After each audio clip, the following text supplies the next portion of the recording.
उन्होंने एक आह्वान किया इस बेटी के लिए। कपिल मिश्रा और सभी साथी इसमें लगे और उसके सारे रिलेशंस को जांच में लाना ही चाहिए। हम एक 28 लाख रुपए की त्वरित सहायता इस परिवार को कर पाएंगे। लेकिन उसके दादाजी से बात किए, उसकी बड़ी बहन से बात हुई, उसके छोटे भाई से बात हुई और उसकी दादी से बात हुई। पूरी घटना को देखते हुए मन इतनी पीड़ा से भर जा रहा है। लेकिन ये पूरी बात सुनने के बाद वो सहायता क्या करेंगे जो कि यहाँ खड़ा भी नहीं हो सकता।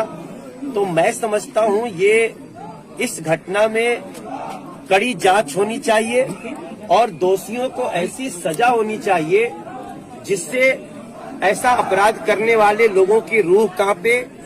और निश्चित रूप से एक सवाल उठ रहा है कि जिसने ऐसा कांड किया है